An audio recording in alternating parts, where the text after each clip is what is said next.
नमस्कार साथियों, स्वागत है आपका हमारे YouTube channel one team one dream में। दोस्तों, काफ़ी दिनों से आप देख रहे होंगे न्यूज़ चैनल्स वगैरह में और सोशल मीडिया वगैरह में, और दिल्ली के अंदर बहुत ज़्यादा हंगामा हो रहा है कृषि कानून को लेके। तो क्यों ना as a student, as a teacher, as a citizen of India हम उन सारे कन्फ्यूजन्स को क्लियर कर लें, जिससे हमें ये आशय स्पष्ट हो जाए कि ये आंदोलन क्या है और चीज़ें क्या है, सरकार जो एक्ट लेके आई है वो कहाँ तक हमारे लिए महत्वपूर्ण है और क्या क्या प्रमुख परिवर्तन हैं जो उस एक्ट के अंदर किए गए हैं। तो इन सारे मुद्दों को हम लोग एक एक करके समझेंगे। सबसे पहले मैं आपको बताना चाहूँगा कि मेन जो प्रश्न उठ रहा है, जो आंदोलन हो रहा है, वो इस बात को लेके है कि इस एक्ट की संवैधानिकता कितनी है। मतलब जो आरोप लग रहे हैं सरकार में सबसे ज़्यादा वो यही लग रहे हैं कि ये इनकॉन्स्टिट्यूशनल है, मतलब असंवैधानिक है ना। काफ़ी लोगों ने, आपने देखा होगा, रिट पिटीशन भी लगाई हुई है, और मेरी समझ तो ये कहती है कि मुझे नहीं लगता कि इसमें ऐसा कुछ भी होगा। सुप्रीम कोर्ट जरा सी भी देरी नहीं करेगा इन रिट पिटीशन को खारिज करते हुए, क्योंकि ऐसी कोई चीज़ें हैं नहीं, जहाँ तक हमारी समझ कहती है, जितना हमने इस अध्ययन किया है इस एक्ट के बारे में। तो आइए आज हम लोग उन सारी चीज़ों पर चर्चा करेंगे। तो सबसे पहले बात करते हैं कि 2016 में माननीय प्रधानमंत्री जी बरेली में एक स्पीच दे रहे थे, और स्पीच देते हुए उन्होंने एक बात कही थी कि किसानों की आय को हम दुगनी करेंगे। कहीं ना कहीं इस बात को कहने के पीछे उनका कुछ ना कुछ जरूर दिमाग में रहा होगा, कोई स्टेप्स रहे होंगे, और इस एक्ट में उन स्टेप्स को बहुत आराम से देखा जा सकता है। मूलतः ये अधिनियम है क्या, अगर 2 मिनट में इसका संक्षिप्त सार हम समझना चाहें अपनी चर्चा को आगे बढ़ाने से पहले, तो हम कह सकते हैं कि अगर आप एक शूज़ के सेलर हैं, आप एक जूता विक्रेता हैं और आप जूता बनाते हैं, तो आप दुनिया के किसी भी कोने में या भारत के किसी भी कोने में कहीं भी जाके अपना जूता ऑनलाइन या ऑफलाइन, होलसेल या किसी भी तरह से बेच सकते हैं। लेकिन किसान ऐसा नहीं कर सकता। किसान अपनी फसल को एपीएमसी में ही बेचेगा, केवल वो बाध्य है। और इस तरह से आप देखें तो एक प्रकार की ओलिगोपॉली एपीएमसी को लेके जो है वो क्रिएट हो गई थी, जिससे किसानों के हित सुनिश्चित नहीं हो पा रहे थे। इसी बात को ध्यान में रखते हुए सरकार ने कुछ स्टेप्स लिए हैं जो इन एक्ट्स में देखे जा सकते हैं। 5 जून के ऑर्डिनेंस में 3 एक्ट्स मूलतः उनकी आधारशिला रखी गई, और संसद के मानसून सत्र में 20 सितंबर को उन्हें जो है पारित कराया गया।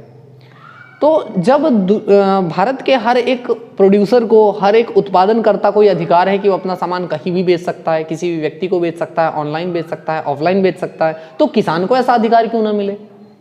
और जब हर एक चीज़ का कॉन्ट्रैक्ट हो सकता है, घर बनाने का कॉन्ट्रैक्ट हो सकता है, किसी बड़ी कंपनी को अपने एम्प्लॉयज़ के लिए यूनिफॉर्म डिस्ट्रीब्यूशन करनी है, उसके यहाँ 1000 एम्प्लॉय हैं, वो गया किसी बड़े टेलर से बात किया, बोला भाई हमें यूनिफॉर्म चाहिए।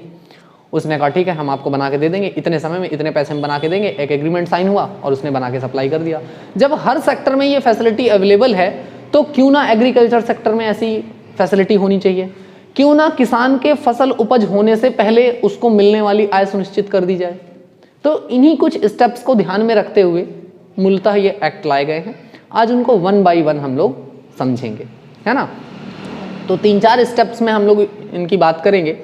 सबसे पहले तो हम चेक करेंगे कि इसकी संवैधानिकता कितनी है। सबसे पहली जो बात होगी वो ये होगी इस एक्ट की संवैधानिकता। दूसरी जो चर्चा होगी यहाँ पे, तो वो जो 3 एक्ट आए हैं, एक्ट नंबर 1, एक्ट नंबर 2 और तीसरा एक्ट नंबर 3, है ना। तो इन पे हम लोग बात करेंगे। ये एक्ट हैं क्या सामान्य तौर पे, तो संवैधानिकता तो एक अलग विषय हो गया, इस पे भी हम लोग चर्चा करेंगे। इसमें भी 2 कंटेंट से हम लोग चर्चा करने वाले हैं। एक तो कहीं इसके कंटेंट में कोई दिक्कत तो नहीं है, अर्थात इस एग्रीमेंट में या इस एक्ट में ही जो लिखा गया है कहीं वो तो गलत नहीं है, वो असंवैधानिक तो नहीं है, नेचर लॉ को चैलेंज करने वाला तो नहीं है। दूसरा हम लोग देखेंगे कहीं प्रोसीजर का उल्लंघन तो नहीं हुआ है। 2 ही चीज़ों से कोई भी एक्ट असंवैधानिक हो सकता है, या तो उसके अंदर कंटेंट गलत लिखा हो, नेचर लॉ को चैलेंज करने वाला लिखा हो, और या फिर उसमें प्रोसीजर का उल्लंघन कर दिया गया हो, गलत तरीके से एक्ट को पारित करा दिया गया हो। ये दोनों चीज जानेंगे। एक्ट नंबर 2 में मूलतः हम लोग एपीएमसी को समझेंगे।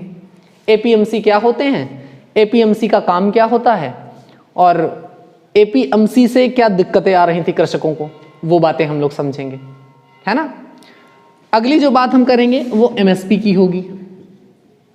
एपीएमसी बोले तो एग्रीकल्चर प्रोड्यूस मार्केट कमेटी, है ना। एमएसपी क्या होता है, मिनिमम सपोर्ट प्राइस, न्यूनतम समर्थन मूल्य। फिर उसके बाद अगला जो है ये एक है एसेंशियल कमोडिटी एक्ट, है ना। तो ये चर्चा के मुख्य बिंदु रहेंगे। सबसे पहली बात जो हमारी होगी वो किसकी होगी, संवैधानिकता की होगी, है ना। इसकी कॉन्स्टिट्यूशनलिटी चेक करते हैं कितनी है। तो सबसे पहले कंटेंट देखते हैं। कंटेंट के बेस पे चैलेंज करने को कोई भी चैलेंज करे, लेकिन ऐसा कोई इसमें कुछ प्रावधान किया नहीं गया है कि जिससे हम इसको कंटेंट के बेस पे सुप्रीम कोर्ट में चैलेंज कर सकें या कोई भी चैलेंज कर सके। क्योंकि उसके 3-4 आधार होते हैं प्रमुख रूप से। कौन कौन से 3-4 आधार होते हैं, तो अगर यहाँ पे हम देखना चाहें तो सबसे पहले तो फंडामेंटल राइट्स में आर्टिकल 13, इसके आधार पे चेक करेंगे। दूसरा, एक बेसिक स्ट्रक्चर के आधार पे चैलेंज किया जा सकता है। इसमें कौन बनेगा करोड़पति, नहीं भाई, केशवानंद भारती केस। इस केबीसी का मतलब है केशवानंद भारती केस, है ना। दूसरा तो जो है आपका ये हो सकता है विवाद का विषय, मतलब बेसिक स्ट्रक्चर को खत्म किया गया। और तीसरी जो बात हो सकती है वो ये हो सकती है कि स्टेट लेजिस्लेटिव पावर,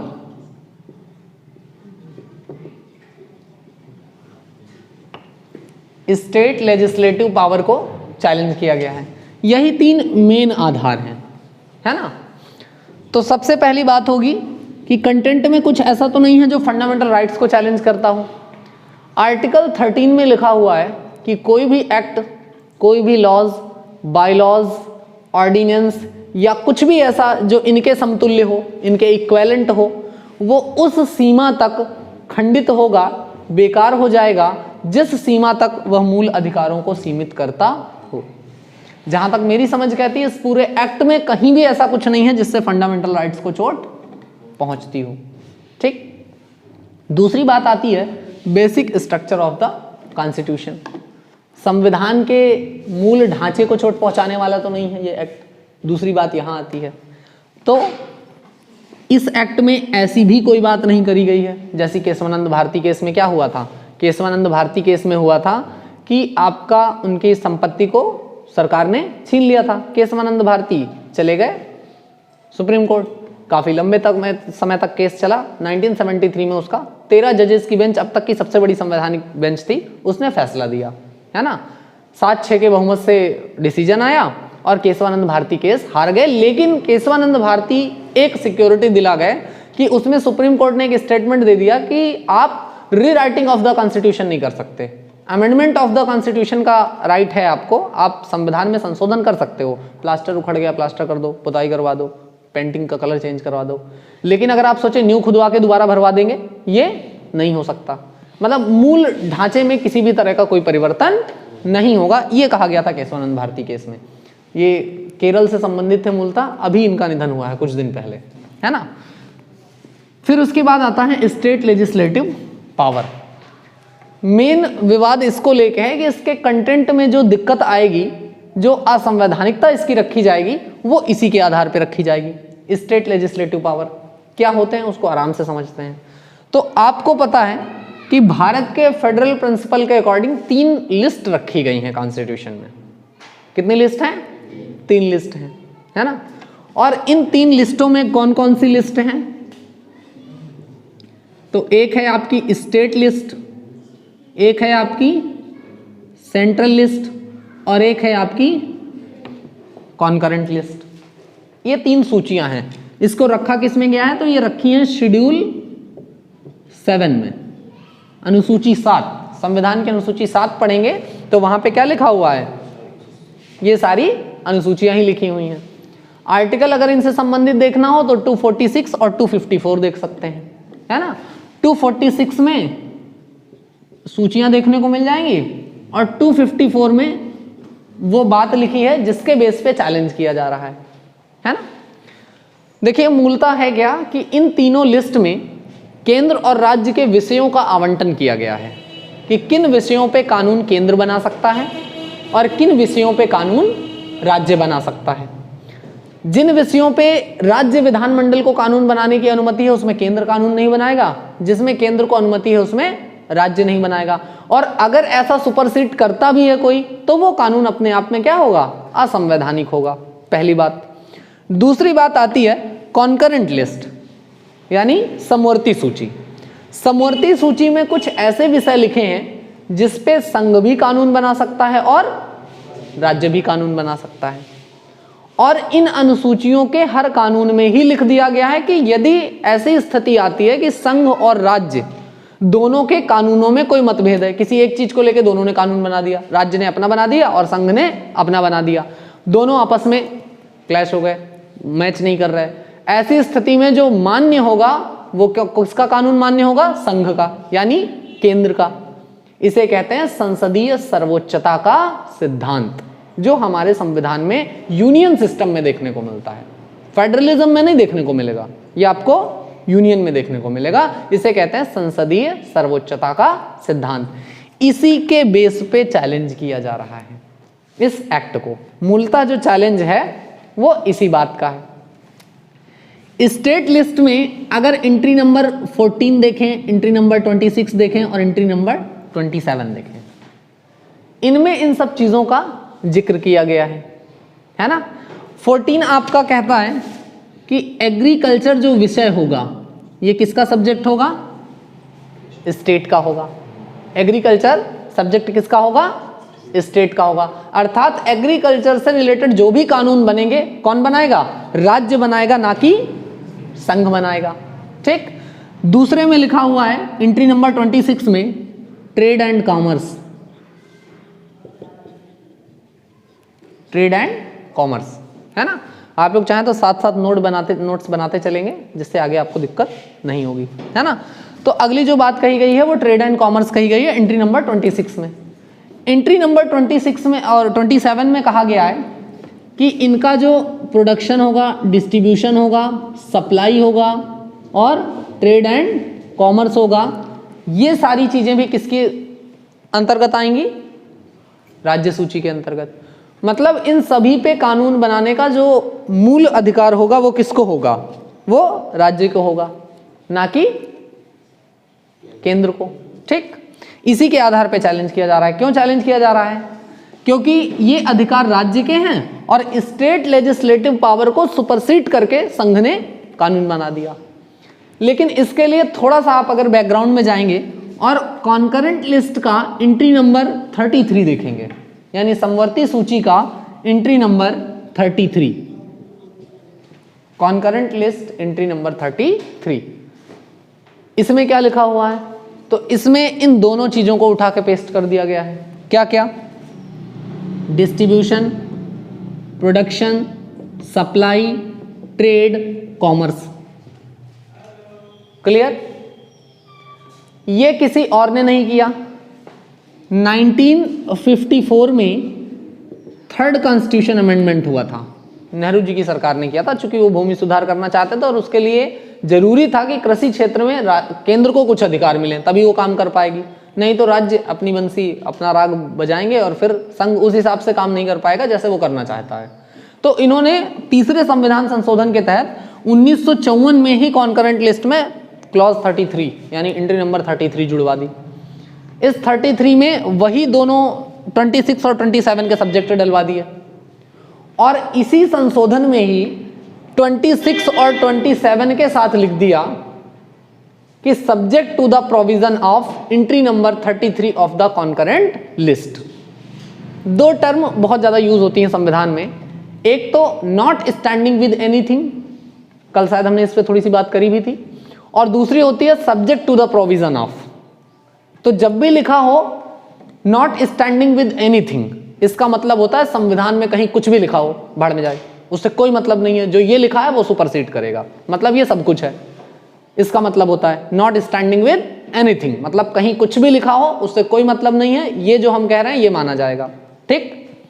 लेकिन कहीं अगर ये लिखा हो subject to the provision of, इसका मतलब ये होता है कि जो कह रहे हैं ये तो ठीक है, लेकिन इस बात को ध्यान में रखते हुए इसी इन 26 और 27 में लिखवा दिया subject to the provision of entry number 33 of the concurrent list, अर्थात ये दोनों अधिकार राज्य के पास होंगे, लेकिन कॉन्करेंट लिस्ट के एंट्री नंबर 33 के प्रावधान को देखते हुए, अर्थात इनडायरेक्ट वे पे यहां भी संसदीय सर्वोच्चता का सिद्धांत लागू करा दिया कि अगर राज्य ने कोई कानून बना रखा है प्रोडक्शन को लेकर, डिस्ट्रीब्यूशन को, सप्लाई को, ट्रेड एंड कॉमर्स को लेके, और संघ ने कोई कानून बना दिया, तो ऐसी दोनों की स्थिति में जो संघ का कानून है वो उसको सुपरसीड कर जाएगा, वो इसको सुपरसीड कर जाएगा। तो ये बताइए क्या फंडामेंटल राइट के बेस पे कोई फॉल्ट मिली? नहीं, कुछ ऐसा लिखा ही नहीं इस एक्ट में जो फंडामेंटल राइट्स को चैलेंज करने वाला हो। Basic structure of the constitution, कहीं से हमने बेसिक स्ट्रक्चर को हिलाया ही नहीं है कॉन्स्टिट्यूशन के, क्योंकि ये कॉन्स्टिट्यूशन अमेंडमेंट तो है ही नहीं, है ना। बेसिक स्ट्रक्चर कॉन्स्टिट्यूशन का तभी छेड़छाड़ मानी जाती है जब मूलतः हम संविधान के किसी आर्टिकल में संशोधन कर दें और उससे उस आर्टिकल का मतलब ही एकदम बदल जाए, या संविधान की प्रस्तावना के किसी आदर्श का ही मतलब बदल जाए, इसे कहते हैं basic structure of the constitution में छेड़छाड़ करना। दूसरा हमने बताया स्टेट लेजिस्लेटिव पावर, क्या असंवैधानिक तरीके से स्टेट लेजिस्लेटिव पावर का प्रयोग किया गया है? बिल्कुल नहीं। जो स्टेट लेजिस्लेटिव पावर में सुपरसीड करने का पावर संसद को मिला था तीसरे संविधान संशोधन के तहत, उसी पावर का इस्तेमाल करते हुए संसद ने ये बिल पारित किए, ठीक। तो पहली चीज तो आपको ये आशा करते हैं समझ में आ गई होगी कि कंटेंट से संबंधित इसमें कोई दिक्कत है ही नहीं, ना तो इस एक्ट में फंडामेंटल राइट्स को चैलेंज करने जैसा कुछ लिखा है, ना तो इस एक्ट में बेसिक स्ट्रक्चर हिलाया गया है, ना तो इसमें स्टेट लेजिस्लेटिव पावर को सुपरसीड किया गया है। जो अधिकार हमें संविधान की 7वीं अनुसूची की लिस्ट नंबर 3 यानी कि कॉन्करेंट लिस्ट का एंट्री नंबर 33 देता है, उसी के तहत यह कानून आया है, तो ये भी दिक्कतें नहीं है, ठीक। तो मतलब इसके जो कंटेंट में है उसमें कोई समस्या है ही नहीं। अब बात आती है प्रोसीजर की, यानी इसकी प्रक्रिया। दो ही तरीकों से किसी भी एक्ट को चैलेंज किया जाता है, या तो प्रक्रिया से और या फिर उसके कंटेंट से। तो एक चीज हम समझ चुके कि कंटेंट से संबंधित कोई बुराई एक्ट में है नहीं। अब बात करते हैं प्रक्रिया की। विपक्ष का जो मेन आरोप लग रहा है, देखिए राजनीति में आप ये नहीं समझ सकते कौन किसके फेवर में कौन किसके इन फेवर में है। शिवसेना जो लोकसभा में इस बिल के पक्ष में वोट डालती है, राज्यसभा में विपक्ष में रहती है। शरद पवार की पार्टी जो लोकसभा में विपक्ष में वोट डालती है, राज्यसभा में बिल आते ही वो समर्थन में आ जाती है। तो राजनीति में आप ये डिसाइड नहीं कर सकते कि कौन किसके साथ है। कांग्रेस अपनी सरकार में जो एग्रीकल्चर बिल लाना चाहती थी उसमें जो प्रावधान थे वही इस बिल में प्रावधान है, तब बीजेपी ने उसका जमकर विरोध किया था, एनडीए ने उसका जमकर विरोध किया था। आज एनडीए वही प्रावधान ला रही है और जो प्रावधान ला रहे थे वो विरोध कर रहे हैं। तो राजनीति में आप जान नहीं सकते कौन किसके साथ है, वो अलग का विषय है ना। तो अब बात आती है प्रोसीजर की। तो प्रोसीजर में जो मेन आपकी बात की जा रही है वो इस बात की है, आप 5 जून की यदि तिथि याद रखें आप इस एक्ट के लिए तो सबसे ज्यादा महत्वपूर्ण होगी। 5/6/2020 इस दिन ऑर्डिनेंस निकले, 3 ऑर्डिनेंस निकले। पहला ऑर्डिनेंस एक्ट नंबर 1 था, दूसरा ऑर्डिनेंस एक्ट नंबर 2 था और तीसरा ऑर्डिनेंस था एसेंशियल कमोडिटीज एक्ट, आवश्यक वस्तु सेवा अधिनियम, और कई मास्क, सैनिटाइजर और इन सब चीजों को नियंत्रित कर दिया गया। 3 ऑर्डिनेंस आए।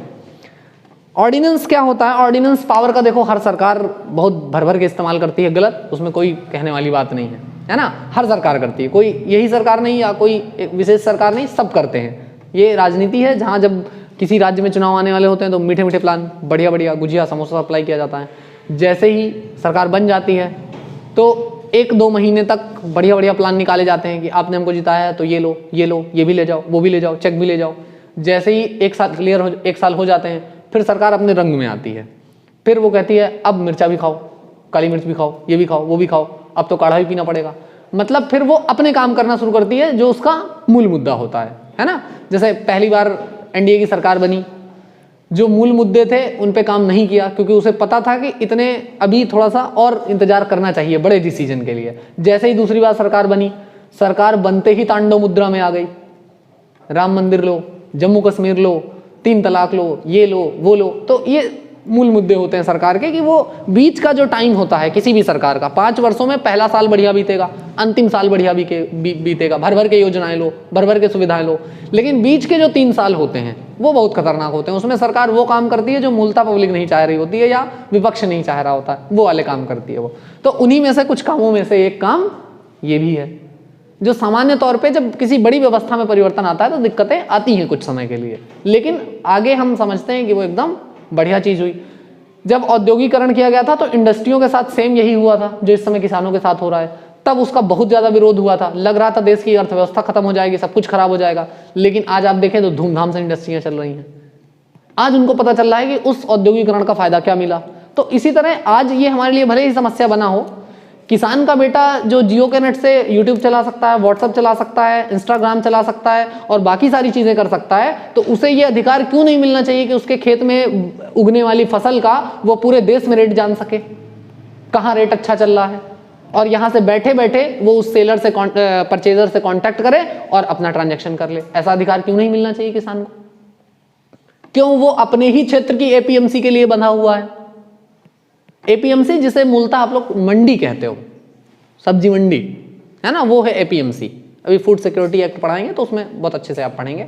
तो जिसे आप लोग अड़हतिया कहते हो, आढ़त कहते हो या मंडी कहते हो, वही है आपकी APMC, agriculture produce market committee. एक समिति बना दी जाती है और उस समिति में डायरेक्ट कोई खरीद बिक्री नहीं कर सकता, उसके एजेंट्स होते हैं, उनके माध्यम से खरीद बिक्री होगी। वही एजेंट्स आपके अड़हतिया कहलाते हैं, है ना। तो किसान को ऐसा अधिकार क्यों ना मिले? वो क्यों एपीएमसी के लिए बाध्य है? वो भी चाहे तो प्याज का रेट पता लगा यहाँ पे 16 रुपए है, बेंगलुरु में 40 रुपए है। किसान को ये अधिकार क्यों ना मिले कि वो यहाँ से प्याज ट्रांसफर करे और बेंगलोर में जाके बेच ले? वो बंधा हुआ है अपनी ही एपीएमसी में बेचने के लिए। तो ये कहीं ना कहीं चीजें गड़बड़ थी, उन सभी को सुधारा गया इसमें। तो अब बात करते हैं प्रोसीजर को लेके। 5 जून 2020 को 3 ऑर्डिनेंस आए, एक्ट 1, एक्ट 2, एक्ट 3। एक्ट 1 में एपीएमसी, एक्ट 2 में एमएसपी और एक्ट 3 में ईसीए, इसेंशियल कमोडिटी एक्ट, जो हमने ऊपर लिख रखे हैं। और अब आप इनको थोड़ा सा माइंड मेकअप करते चले, है ना। जब संसद के सत्र नहीं चल रहे होते हैं, संसद के में बैठक नहीं चल रही होती है और सरकार को कोई चीज लागू करानी होती है, तो वो क्या करती है? ऑर्डिनेंस निकालवा देती है, राष्ट्रपति से कह के अध्यादेश जारी करवाती है। और अध्यादेश की ये बाध्यता होती है कि संसद का सत्र जैसे ही शुरू होता है 6 सप्ताह के भीतर उसको पारित कराना ही होता है। नहीं पारित कराएंगे तो 6 महीने तक तो वो वैलिड रहेगा ऑर्डिनेंस, 6 महीने बाद अपने आप वो कैंसिल हो जाएगा। अब जून में जो ऑर्डिनेंस निकला तो सरकार की बाध्यता थी कि मानसून सत्र में उसको पारित कराना ही है।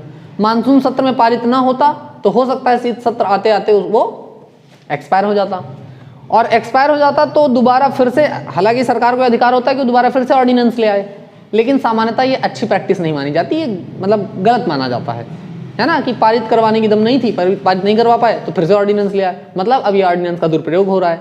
तो सरकार को मानसून सत्र में इन तीनों एक्ट्स को पारित कराना ही कराना था। ये कहानी शुरू हुई 20 सितंबर के दिन। 20 सितंबर को, अब यहाँ से थोड़ा सा देखेंगे 20 सितंबर को क्या क्या घटनाएं हुई। तो 20 सितंबर को एक तरफ है आपकी लोकसभा और एक तरफ है आपकी, लोकसभा की अटेंडेंस उस दिन 543 थी, राज्यसभा की अटेंडेंस उस दिन 242 थी, है ना। कल शायद मैंने किसी को 243 बता दिया था, उसको ठीक कर लीजिएगा, 242 थी राज्यसभा की अटेंडेंस और लोकसभा की 543। लोकसभा में आपको पता है साधारण विधेयक को पारित कराने के लिए बहुमत क्या चाहिए होता है? 50% प्लस 1 वोट, इतना ही बहुमत चाहिए होता है। तो 50% प्लस 1 आपको पता है यहां सरकार के लिए कोई बड़ी चैलेंज की बात थी नहीं। एनडीए के साथ जितनी बाकी सारी पार्टियां हैं सबको मिला लें अगर, तो टोटल इनके पास कितना था? 353 सीट। एनडीए की जो सीट थी संसद में वो कितनी थी? 353 सीट। अब 353 सीट तो ऑलरेडी 50% कोटे से बहुत ज्यादा ऊपर है, कोई दिक्कत है ही नहीं, है ना। अगर इसमें हम अकाली दल और शिवसेना के ये 18-20 हटा भी दें संसद, तब भी हमारे पास इतनी स्ट्रेंथ रहेगी कि हम बिल को पारित करवा सकते हैं। 333 के आसपास फिर भी रहेगी स्ट्रेंथ, लोकसभा में कोई चैलेंज की बात थी नहीं, बिल आया, पारित हो गया, क्लासरूम 2 पहुंचा राज्यसभा। यहाँ सरकार के लिए थोड़ी सी दिक्कत होती है क्योंकि राज्यसभा में अभी इनके उतने सांसद हैं नहीं एनडीए के, और राज्यसभा किसी पार्टी विशेष की नहीं होती या रूलिंग पार्टी की नहीं होती है। राज्यसभा में कई सारी पार्टियां होती हैं, कई सारी क्षेत्रीय लोग होते हैं, कुछ निर्दलीय होते हैं, कुछ ये होते हैं, तो वहां पे थोड़ा सा मेजॉरिटी बनाना टिपिकल बात होती है। यहां पे खींचखांच के एनडीए के पास जो पहुंच रही थी वो संख्या 105 से 110 थी, और आपको पता है कि चाहिए कितने थे, 122। 50% +1 कोटा चाहिए होता है, 50% हो गया 121, +1 हो गया 122। इतने वोट चाहिए ही चाहिए थे, है ना। एनडीए को इतने वोट जुटाने थे, खींच खाच के सीटें पहुंच रही थी 110। सरकार ने पार्टियों से बात करी होगी, डेफिनेटली बात करी होगी कि कुछ लोग अगर समर्थन ना करें तो विरोध भी ना करें, इससे भी तो मामला बन सकता है। मान लो 242 में से 40 लोग ऐसे हैं जो ना समर्थन करें ना विरोध करें, जो ना समर्थन करें ना विरोध करें, तो अब संख्या बची 202। इसमें कितने सेट करने हैं, 102 ही तो सेट करने हैं, और ऑलरेडी 105 से 110 की संख्या सरकार के पास है।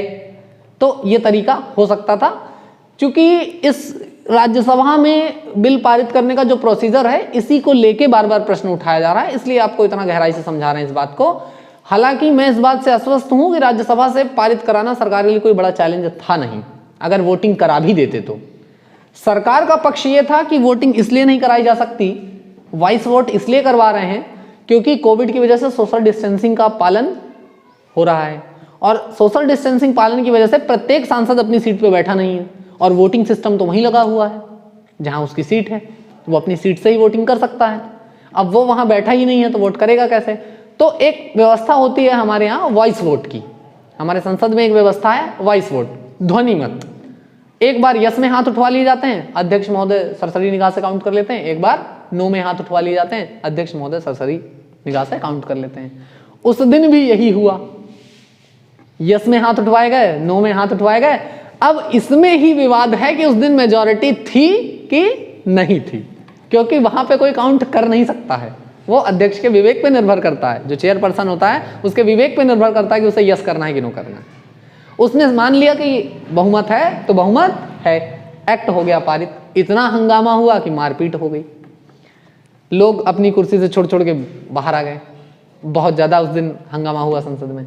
इसी बात को लेके घेरे में है कि ये गलत तरीके से पारित हुआ, वॉइस वोट नहीं होना चाहिए, कम से कम इसको भेजना चाहिए कहां, सेलेक्ट कमेटी के पास।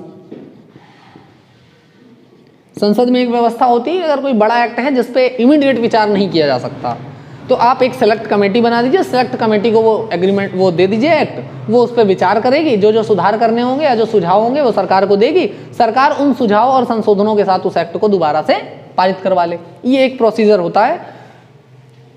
पहले से रूलिंग पार्टी ने अध्यक्ष महोदय को बता दिया था कि सिलेक्ट कमेटी वाला एक्शन लेने के मूड में हम बिल्कुल नहीं है, मैनेज तो करना ही है, क्योंकि सिलेक्ट कमेटी का रिस्क लेने का मतलब है कि 6 महीने की अवधि खत्म हो जाती है और ये ऑर्डिनेंस कैंसिल हो जाते हैं। ऑर्डिनेंस कैंसिल होना मतलब सरकार के लिए बहुत बड़ी दिक्कत आ जाती है, क्योंकि कोई ऐसी चीज जो हम 5 महीने पहले लागू कर चुके हैं वो आज कानून ही नहीं बनी, तो इतनी व्यवस्थाओं में जो परिवर्तन हुआ, जो चीजें चेंज करी हमने, वो सब खराब हो जाती है ना। तो इसलिए वो इस मूड में थे नहीं कि सेलेक्ट कमेटी के पास किसी भी तरह से वो जाए, है ना। मेजॉरिटी को लेके प्रश्न चिन्ह लगा हुआ है कि मेजॉरिटी थी या नहीं थी, अध्यक्ष महोदय ने फर्जी कर दिया। लेकिन मेरी समझ जहां तक कहती है कि ठीक ठाक मेजॉरिटी उस दिन, अगर वो वोट करा भी लेते तो ठीक ठाक मेजॉरिटी थी उनके पास, ठीक। तो इसको लेके एक प्रश्न चिन्ह है कि सुप्रीम कोर्ट जाएंगे, प्रोसीजर को लेके चैलेंज करेंगे कि उस दिन मेजॉरिटी नहीं थी लेकिन उसको पारित करा लिया गया। हालांकि सुप्रीम कोर्ट इस मामले में 2 सेकंड भी नहीं लगाएगा पिटीशन को खारिज करते हुए। क्यों? क्योंकि यदि आप 122 को पढ़ें, 122 में स्पष्ट लिखा हुआ है कि संसद अपने प्रक्रिया के नियम खुद तय करेगी। संसद अपने प्रक्रिया के नियम खुद तय करेगी, उसमें जुडिशियरी का कोई हस्तक्षेप। जम्मू कश्मीर वाले एक्ट पे भी हमने आपको बताया था कि सुप्रीम कोर्ट किसी भी एक्ट को केवल इस आधार पे खारिज नहीं कर सकता कि उस एक्ट में प्रोसीजर का उल्लंघन हुआ है। कोई ऐसा एक्ट है जिसको संसद में लाने से पहले राष्ट्रपति की अनुमति लेनी चाहिए थी, लेकिन वो अनुमति नहीं ली गई। एक्ट संसद से पारित हो गया और राष्ट्रपति ने उस पर साइन कर दिया।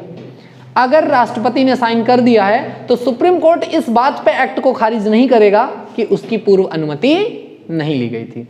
मतलब संसद इस मामले में क्या है, सुप्रीम कोर्ट से ऊपर है। संसद के अंदर के प्रक्रिया के नियम कौन तय करेगा, संसद खुद तय करेगी। संसद की जो रूल बुक है उसका उल्लंघन नहीं होना चाहिए, उसके किसी लिखे हुए नियम का उल्लंघन ना हो, है ना। तो ये चीज थी कहानी।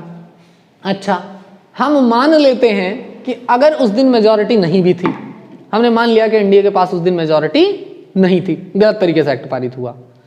अगर एक्ट पारित ना होता, मान लो हम वोट करा लेते, वाइस वोट ना कराते, वोटिंग ही करा लेते, वोटिंग करा लेते, बिल पारित ना होता, तब भी एक प्रावधान होता है जिसे हम लोग कहते हैं ज्वाइंट सेशन। क्या होता है, ज्वाइंट सेशन, संयुक्त अधिवेशन। और संयुक्त अधिवेशन में आपको पता है क्लासरूम 1 की स्ट्रेंथ ज्यादा होती है। यहां थे कितने, 543, इधर थे 242, टोटल कितने हो गए, 785। 785 में अकेले क्लासरूम 1 में एनडीए की स्ट्रेंथ कितनी पहुंच रही थी, 353। राज्यसभा के मिला लेते 400 प्लस, तो उस दिन था ही एनडीए, था कि नहीं था। 785 में 400 प्लस बहुमत ही होता है। तो अगर फिर भी मतलब ये मेजॉरिटी का आरोप मान भी ले, तब भी हम ज्वाइंट सेशन करा देते, और ज्वाइंट सेशन कराने के बाद हम उस एक्ट को पारित करा ही लेते। तो दूसरा जो संशय था वो कंफर्म हो गया कि प्रोसीजर के मामले में भी कहीं से इस एक्ट में असंवैधानिकता दिखाई नहीं पड़ती है। पहली बात तो संसद की प्रक्रिया को लेकर सुप्रीम कोर्ट कोई क्वेश्चन उठा ही नहीं सकता है, पहली चीज, वो बात ही खत्म हो गई। दूसरी बात, अगर हम मान भी लें कि मेजॉरिटी नहीं थी, तब भी हमारे यहाँ एक व्यवस्था है ज्वाइंट सेशन की, और ज्वाइंट सेशन करा लेते तो आपको पता है 400 प्लस जो है उस दिन स्ट्रेंथ थी ही एनडीए की, और 400 प्लस स्ट्रेंथ में 785 में 400 मेजॉरिटी होती ही है, तो ये एक्ट पारित हो जाता। तो आई होप ये समझ तो अब आपकी बन गई होगी कि इस एक्ट में संवैधानिकता को लेकर कोई प्रश्न नहीं उठाया जा सकता, ना तो कंटेंट से रिलेटेड और ना ही उसके अंदर के उसके प्रोसीजर को लेके। इतनी बातें स्पष्ट हो गई होंगी, क्लियर है, इतनी बातें स्पष्ट हो गई। तो अब हम लोग चलते हैं इसके आगे के चरण में। सबसे पहले बात करेंगे, ये तो अभी तक जो हमने देखा वो ये था कि एक्ट जो आए हैं उनकी संवैधानिकता क्या है, बाय कंटेंट बाय प्रोसीजर, तो हमें पता चला कि भाई वो ठीक ठाक है। अब बात करते हैं सबसे पहले एक्ट की, है ना। सबसे फर्स्ट एक्ट में क्या क्या प्रावधान किए सरकार ने, पहले क्या थे अब क्या थे, है ना। तो सबसे पहले तो इसका नाम देखिए, कृषक उपज व्यापार और वाणिज्य संवर्धन एवं सरलीकरण एक्ट। मुख्यतः इस एक्ट के नाम के माध्यम से सरकार ये बताना चाहती है कि हमारे इस एक्ट का जो मूल उद्देश्य है वो ये है कि कृषक सिर्फ व्यापार तक सीमित ना रहे, है ना, वाणिज्य की ओर भी बढ़े। ट्रेड एंड कॉमर्स में बेसिक अंतर होता है, ट्रेड का मतलब होता है सिर्फ खरीद बिक्री, वाणिज्य वो सारी प्रक्रियाएं जो इन सभी के लिए जिम्मेदार होती हैं, वो वाणिज्य एक ब्रॉड सेक्टर होता है। Trade is the content of commerce, trade उसका एक पार्ट होता है, किसका, कॉमर्स का एक छोटा सा कंटेंट होता है ना। कॉमर्स ब्रॉड सेक्टर है, ट्रेड उसका एक हिस्सा है, जहां केवल सेल परचेज हो रही है वो क्या है, ट्रेड है। और अगर सारी एक्टिविटीज को इसी में रिलेट कर ले तो वो सब क्या हो जाता है, फिर कॉमर्स हो जाता है, क्लियर। तो संवर्धन अर्थात उसको क्या करना, प्रमोट करना है और फैसिलिटेट करना है, उसको सरल बनाना है, उसको ऐसी सुविधाएं देनी है, ऐसे प्रोसीजर बना देने हैं उसके लिए कि वो क्या हो जाए, उसके लिए सरल हो जाए, है ना। ये इस एक्ट का जो है नाम रखा है, और कोई भी सरकार हो एक्ट के नाम बढ़िया बढ़िया ही देती है, अच्छे अच्छे देती है, जिससे लोगों को लगे बढ़िया ही है। और मूलतः हर सरकार कुछ ना कुछ अच्छे काम करती है और कुछ ना कुछ ऐसे काम होते ही है जिससे सामान्य जनता परेशान होती है ना। चलिए, तो सबसे पहले बात करते हैं इसका उद्देश्य व सामान्य अर्थ क्या है। तो सबसे पहली बात तो इसका फार्मर प्रोड्यूस, कृषक उपज को हम लोग क्या कह सकते हैं, फार्मर्स प्रोड्यूस। यहां फार्मर्स प्रोड्यूस से आशय केवल कृषि उपज से नहीं है, फूल की खेती, फलों की खेती, जितने तरह का पालन आता है एग्रीकल्चर के अंदर, चाहे वो पशुपालन हो, चाहे वो मत्स्य पालन हो, फिशरी ट्रेड हो, या जितने भी तरह की चीजें हैं वो सभी किसके अंदर आएंगी, फार्मर्स प्रोड्यूस के अंतर्गत आएंगी, ठीक। दूसरी, ट्रेड एंड कॉमर्स, आपको पता है कि किसान जो है वो सिर्फ ट्रेड तक सीमित ना रहे, उसका वाणिज्यीकरण भी हो, कॉमर्स के सेक्टर में आए, मतलब और भी गतिविधियों से वो जुड़े, है ना। तीसरी जो बात है प्रमोशन एंड फैसिलिटेशन, उसको बढ़ावा देना, संवर्धित करना और उसको कुछ सुविधाएं मुहैया कराना, ये इसका मेन उद्देश्य व अर्थ है। अब इसमें मुख्य प्रावधान क्या किए गए हैं, तो सबसे ज्यादा जो विवाद है वो एपीएमसी को लेकर है। एपीएमसी अभी तक की व्यवस्था में है क्या कि अगर कोई यूपी के फतेहपुर का किसान है, यूपी के फतेहपुर का किसान है, तो वो अपने फसल की पहली बिक्री केवल और केवल फतेहपुर की एपीएमसी में कर सकता है। कहां कर सकता है? फतेहपुर की एपीएमसी में कर सकता है। यह व्यवस्था थी अभी तक, इस एक्ट के आने के पहले तक। कृषक अपनी पहली उपज जो भी होगी उसकी बिक्री कहां करेगा? एपीएमसी में। आपको बता दें केवल पूरे भारत का 6% किसान ऐसा था जो एमएसपी पे अपनी फसल बेच पाता था। पूरे भारत का 6% किसान। ऐसा क्यों होता था? भारत में मुख्यतः पंजाब हरियाणा को अगर छोड़ दें तो सामान्यतः किसान वो हैं जो सीमांत किसान हैं। अब पंजाब का किसान ट्रैक्टर लेके दिल्ली में आंदोलन कर सकता है, उड़ीसा वाला नहीं कर सकता, क्योंकि वो उतना समृद्ध है ही नहीं। यूपी वाला हर किसान नहीं ट्रैक्टर से आंदोलन कर सकता, क्योंकि वो उतना समृद्ध है ही नहीं, है ना। तो केवल 6% किसान बेच पाते। उसका कारण क्या था? उसका कारण ये था कि जो बड़े किसान या अड़हतिये होते थे, फार्म गेट पे यानी किसान के खेत पे ही क्या करते थे? इस फसल को खरीद लेते थे। अब मान लीजिए किसी के पास 2000 रुपए का गेहूं है, सपोज, ठीक। 2000 का गेहूं बेचने के लिए वो पहले कन्वेंस खर्च करे, कम से कम 5% चार्ज आ जाएगा कन्वेंस का। इसके बाद सारे टैक्सेस मिला के 5% हो जाएंगे। 2.5% उसको देना पड़ेगा उस अड़हतिये को, जिसके माध्यम से एपीएमसी में उसका गेहूं बिकेगा। इन सभी को मिला लें तो लगभग 13% के आसपास तो उसका चला गया कहाँ? बाहर। 2000 में से 13% हटा दीजिए तो यानी 260 रुपए। 260 रुपए चला गया, किसान को मिलेगा कितना? 1740। जो 2 लाख का मैटर है, 2 करोड़ का मैटर है, वो तो इतना बड़ा रिस्क ले सकता है। 2000 वाला इतना बड़ा रिस्क नहीं लेगा 1740 के लिए। वो क्या करता है? फार्म गेट पे ही किसी बड़े अड़हतिये या किसी बड़े कृषक से समझौता किया उसने, और उसने कहा एक काम करो, हटाओ तुम हमको 1500 यहीं दे दो, खत्म बात। 1500 यहीं दे दो, एमएसपी जाए ऐसी तैसी में, हमसे कोई मतलब नहीं एमएसपी से। तुम एक काम करो 1500-1600 रुपये हमको दे दो, हम यहीं दे देंगे। वहां जाएंगे, टाइम बर्बाद करेंगे, ले जाएंगे, फिर कहाँ रेट लगवाएंगे, कहाँ क्या करेंगे, फिर टैक्स भरेंगे, ये करेंगे वो करेंगे, मिलना लगभग वही औने पौने। तो तुम एक काम करो, यहीं हमको 1500-1600 दे दो। और वो लोग जो सीमांत या छोटे किसान होते हैं वो यही प्रक्रिया अपनाते हैं, उनको दे देते हैं। जो बड़े किसान या अड़हतिये होते हैं वो उस फसल को इकट्ठा करते हैं, फिर वो लाके एपीएमसी में अपने सेटिंग थ्रू बेचते हैं एमएसपी पे। बात समझ में आया? नॉन एमएसपी पे एग्रीकल्चर प्रोड्यूस खरीदा गया, एमएसपी पे बेचा गया। कुछ बात समझ में आई? बीच का जो पैसा है वो कहां गया? उस पूरे सेटलमेंट करने वाले लोगों में। बात समझ पा रहे हैं, है ना। इसलिए कॉन्ट्रैक्ट फार्मिंग का कोई सिस्टम था ही नहीं, क्योंकि कॉन्ट्रैक्ट फार्मिंग का मतलब यह हुआ कि आप उगाओ हम खरीदेंगे, मतलब एपीएमसी से पहले तुमने बेच दिया, तो कॉन्ट्रैक्ट फार्मिंग हो ही नहीं सकती थी। इस एक्ट में प्रावधान कर दिया गया ट्रेड एरियाज आउटसाइड एपीएमसी, अर्थात आप अपनी फसल को एपीएमसी में बेचने के लिए बाध्य, हालांकि एपीएमसी खत्म नहीं होगी, लेकिन आप एपीएमसी में बेचने के लिए बाध्य नहीं है। आउटसाइड यानी कहीं भी बेच सकते हो। आप चाहें तो फार्म गेट पे बेच दें, जहां पे आपने उत्पादन किया वहीं पे आ गया, वहां बेच दें। चाहें तो किसी वेयर हाउस पे बेच दें।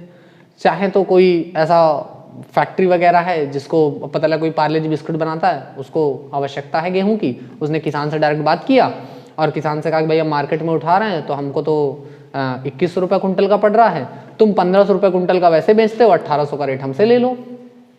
फैक्ट्री को फायदा क्या हुआ? 300 रुपये कुंटल बचा। किसान को फायदा क्या हुआ? 300 रुपये कुंटल अधिक मिला। ठीक, दोनों का फायदा हुआ।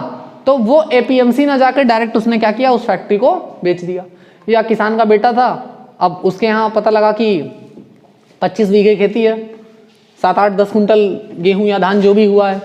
सुबह उसने बढ़िया फ़ोन देखा, अच्छा हम फतेहपुर में रहते हैं, यहाँ रेट है 16 रुपये, जौनपुर में रेट कितना है, यहाँ पे चल रहा है 18 रुपये, अच्छा लखनऊ में कितना चल रहा है 21 रुपये, यहाँ कितना चल रहा है 26 रुपये। और ये डिफरेंस देखने को मिलता है देश के अलग अलग कोने में।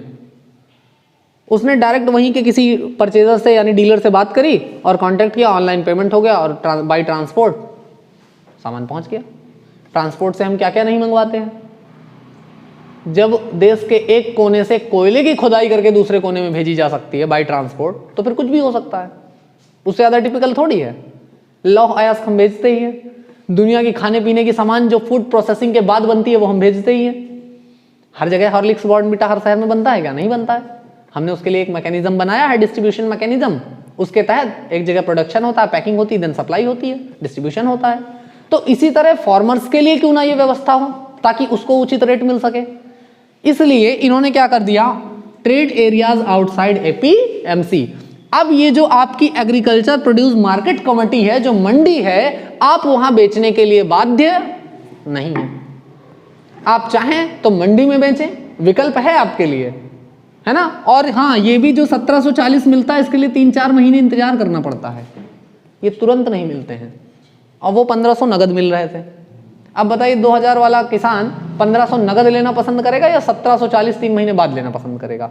किसान छोड़ दीजिए, आप अपने बारे में सोचिए कि अगर आपको कोई 1740 3 महीने बाद दे और 1500 रुपए नगद दे, और तब जब आपके लिए 1500 रुपए महत्व रखते हैं, भाई 2000 की फसल बेचने वाले किसान के लिए 1500 महत्वपूर्ण है, तो दोनों में से आप डिसीजन क्या लेंगे? यही डिसीजन लेंगे भैया नगद वाला सही है, 1740 3 महीने बाद मिलेंगे तो हम क्या क्या करेंगे, उसका 1500 नगद मिल जाए वो हमारे लिए सही है ना। तो सरकार ने ये छूट दी सबसे पहली कि आप मंडी में बेचने के लिए बाध्य नहीं है। ये पहला एक्ट का पहला कंटेंट हमने समझा, ठीक। दूसरा, इंट्रा स्टेट और इंटर स्टेट आप ट्रेड कर सकते हो, नए एक्ट में है। जबकि पुराने एक्ट, इंट्रा स्टेट और इंटर स्टेट का मतलब होता है कि अपने ही राज्य के किसी एपीएमसी में बेच सकें या किसी फर्म को बेच सकें, या फिर अपने देश के किसी दूसरे राज्य के किसी एपीएमसी या किसी फार्म गेट पे या कहीं पे भी बेच सकें। मतलब ये है इंट्रा स्टेट और इंटर स्टेट का। अभी तक क्या था, अपने ही जिले की एपीएमसी में बेचोगे।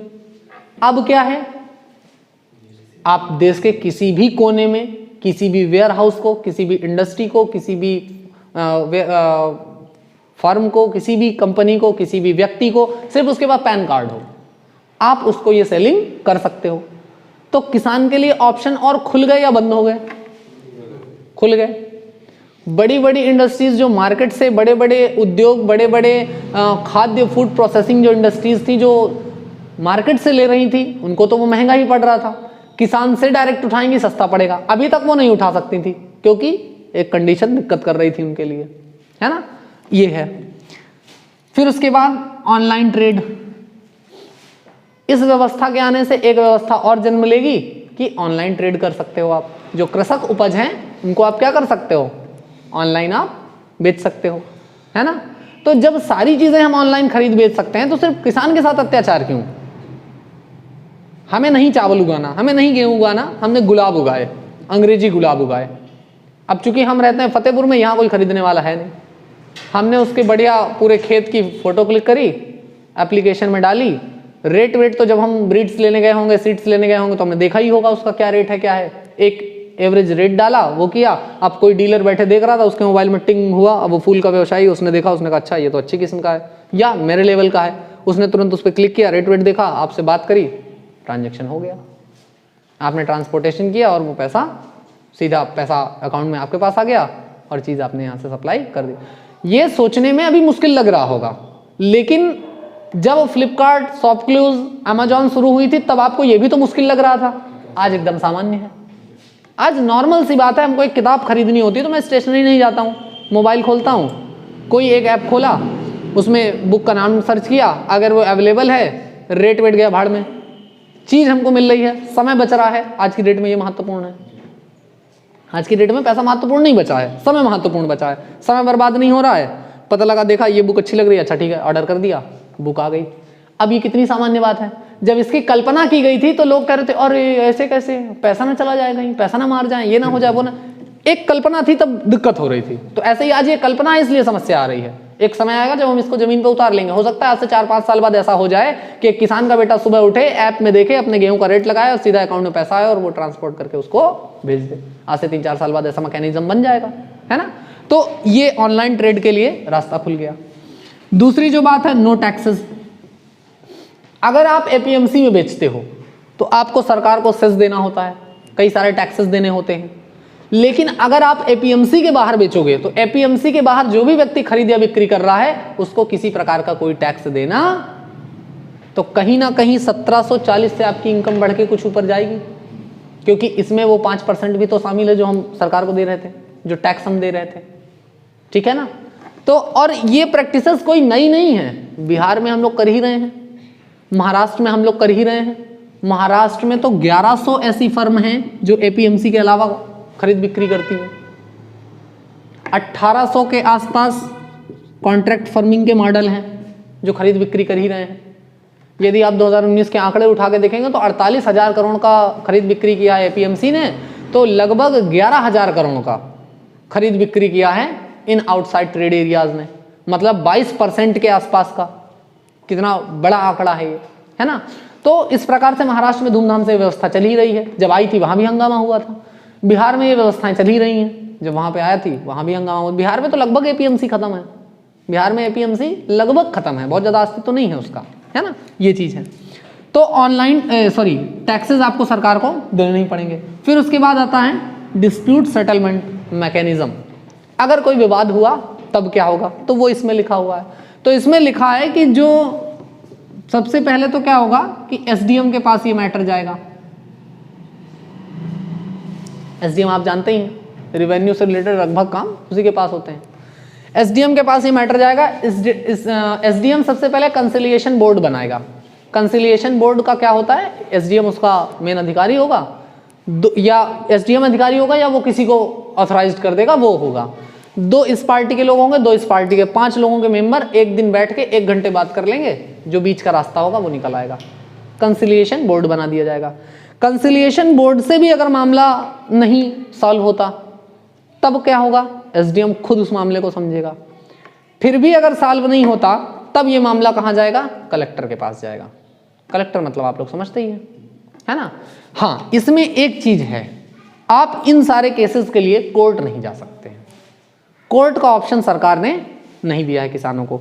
इसको लेके कई लोगों का मत है अपना कि सरकार उन ट्रेड एरियाज की हित सुनिश्चित करना चाहती है। सरकार का अपना तर्क है कि एक तो कोर्ट में ऑलरेडी इतने पेंडिंग मामले हैं, छोटे छोटे से विवाद कोर्ट पहुंचने लगेंगे 2-2 हजार 5-5 हजार के, पहली बात। दूसरी बात, कोर्ट का प्रोसेस इतना लेंदी होता है कि हो सकता है 5,000 के लिए 5 साल चक्कर लगाने पड़े किसान को। तीसरी बात, वकील का अननेसेसरी खर्च कृषकों के ऊपर ना पड़े। सरकार के ये तर्क हैं कि इन चीजों से बचने के लिए हमने ये प्रक्रियाएं करी हैं। विपक्ष के अपने तर्क हैं, उनके तर्क हैं कि ये अंबानी अडानी को अमीर बनाना चाहते हैं इसलिए उन्होंने ऐसा किया, है ना। सरकार के अपने तर्क हैं कि भाई ये प्रक्रियाएं पेंडिंग ना हो, क्योंकि 2,000-5,000 के लिए कोई 2 साल मुकदमा नहीं लड़ सकता है। जो देन एंड देयर, तो कंसिलिएशन बोर्ड डिसीजन करे, नहीं तो एसडीएम करे, नहीं तो कलेक्टर करे, बात खत्म। कलेक्टर का जो डिसीजन होगा वो फाइनल होगा। क्लियर। तो ये इस एक्ट की कुछ मूल बातें हैं। अब बात करते हैं एपीएमसी के विषय में, क्योंकि एपीएमसी और एमएसपी यही 2 विवाद हैं इस एक्ट के या इस पूरे आंदोलन के, कि सरकार एमएसपी को खत्म कर रही है और दूसरा एपीएमसी को खत्म कर रही है। तो ना तो एपीएमसी खत्म होगी ना एमएसपी खत्म होगी। अब एपीएमसी और एमएसपी होते क्या हैं वो समझ लेते हैं।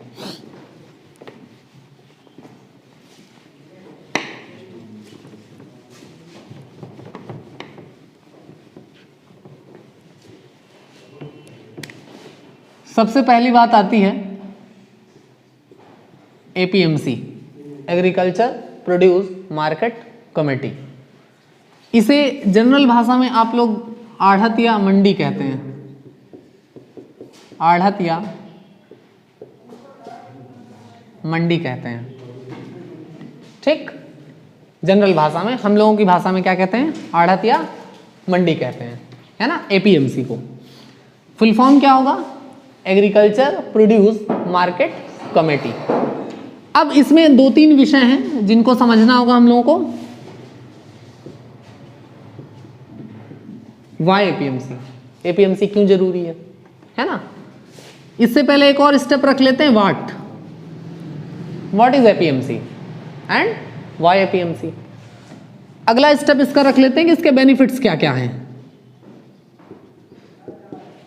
एपीएमसी से क्या क्या लाभ है कृषकों को या सरकार को या किसी और पक्ष को। तीसरी बात रख लेते हैं कि एपीएमसी से प्रॉब्लम्स क्या क्या हो सकती हैं। तीसरी बात, एपीएमसी से क्या क्या प्रॉब्लम्स हमको हो सकती हैं। ये 3-4 पक्ष हैं जिनको मूलतः हमको समझना है। सबसे पहले बात करते हैं व्हाट इज एपीएमसी। एपीएमसी है क्या। आपको याद होगा कि 62 में हमने एक युद्ध लड़ा, 65 में अगेन एक युद्ध लड़ा। नेहरू जी समाजवादी टाइप के आदमी थे, वो समझते थे हम दुनिया को फूल देंगे, दुनिया हमको फूल देगी। नेहरू जी ने फूल दिया, चाइना ने पत्थर मार दिया। नेहरू जी उस सदमे को साथ बर्दाश्त नहीं कर पाए और ऐसा कहते हैं कि उस सदमे में उनका देहांत हो गया। शास्त्री जी बने, कद में छोटे थे लेकिन राजनीति में उनका कद बहुत बड़ा था और उनका ही एक स्लोगन बहुत पॉपुलर हुआ, जय जवान जय किसान। क्योंकि उस समय देश में 2 ही मूल समस्याएं थी, एक खाद्यान्न की समस्या थी और दूसरी समस्या थी कि पाकिस्तान 65 में हमसे युद्ध कर रहा था, आपको पता ही है। 65 में सेना और शास्त्री जी के निर्णयों की सूझबूझ से जीत गए, लेकिन युद्ध होना कोई आसान काम तो नहीं होता। देश की ठीक ठाक इकोनॉमी हिल जाती है, एक तोप का गोला चला 25,000 खत्म। उस 25,000 में मिडिल क्लास फैमिली के 5 परिवार चल सकते थे, महीने भर कम से कम बेसिक जरूरतें तो पूरी हो ही जाती उनकी। लेकिन वो 25,000 एक तोप के गोले में उड़ गया और ऐसे 300, 400, 4,000, 5,000 गोले उड़ गए तो सोचो देश की इकोनॉमी तो ठीक ठाक हिल गई। मूल समस्याएं थी उस समय खाद्यान्न की। उन खाद्यान्न की समस्याओं को देखते हुए एक ग्रीन रिवॉल्यूशन चलाया गया जिसे कहते हैं हरित क्रांति। उसमें मूलतः योगदान था MS स्वामीनाथन का। कई बार ये नाम पूछा जाता है, MS स्वामीनाथन। अभी उनकी बेटी है कोई, उनको किसी पद वद पे रखा भी गया है। MS स्वामीनाथन की बेटी है या कौन है, उनको किसी पद पे रखा गया। अभी लेटेस्ट करंट का ये है, अक्टूबर-नवंबर का बात है ये, है ना। तो MS स्वामीनाथन के अंडर गाइडेंस नेतृत्व में एक रिवॉल्यूशन चला, ग्रीन रिवॉल्यूशन यानी हरित क्रांति। उस हरित क्रांति में कृषकों से कहा गया कि आप अनाज उगाइए, आप अनाज उगाइए। उस अनाज को जिस समय आप बोगे उसी समय हम बता देंगे किस रेट से खरीदेंगे। जिस समय आप उस फसल को बो रहे होगे उसी समय हम बता देंगे आपसे किस रेट में खरीदेंगे। और इसे ही कहा जाता है MSP। यात्रा यहां से शुरू होगी तब APMC तक पहुंचेगी। क्या कहते हैं? MSP, minimum support price. अर्थात आप गेहूं बो रहे हो, ये हम श्योरिटी देते हैं, सरकार इस बात की श्योरिटी देती है कि कम से कम आपका गेहूं 20 रुपए किलो या 1875 या 18, जो भी हर बार का अलग अलग होता है मिनिमम सपोर्ट प्राइस, तो हम इतने रुपए किलो आपसे ये गेहूं खरीदेंगे। आया समझ में? It's called MSP, minimum support price. और ये बुआई के समय ही घोषणा हो जाती है। वर्तमान समय में 23 फसलें हैं जिन पे MSP जारी होती है, जिसमें दलहन की 5 हैं, तिलहन की हैं, गेहूं है, चावल है, गन्ना है। गन्ना में MSP जारी नहीं होता, लेकिन जो उसका पैटर्न है वो MSP ही है। मतलब एक दूसरे तरह का, जैसे गणित में नोबेल नहीं दिया जा सकता, गणित में एबल पुरस्कार दिया जाता है। गणित में नोबेल पुरस्कार नहीं होता, एबल पुरस्कार होता है, लेकिन होता किसके इक्विवेलेंट है? नोबेल के।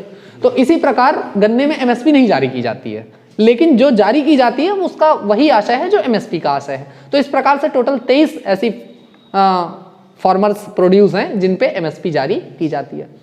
MSP का मतलब आपने जिस समय बोया उसी समय हमने गारंटी दे दी कि आपका इस रेट से खरीदेंगे। कृषक को इससे 2 फायदा। एक तो जो नहीं भी खेती करने की सोच रहा वो भी खेती करेगा कि भाई रेट की श्योरिटी तो है ही है, हमारी बिक जाएगी। अब दूसरा कि रेट क्या मिलेगा वो भी सरकार ने तय कर दिया, तो ये भी श्योरिटी कि इतना तो रेट मिलेगा ही मिलेगा। 4 बीघे है, 20 कुंटल हुआ तो 20 कुंटल में ये रेट मिलेगा, तो कम से कम इतने का तो अनाज है ही हमारा। इससे मोटिवेशन मिला किसानों को। किसानों ने भर भर के गेहूं धान लगाए, भर भर के गेहूं धान लगाए।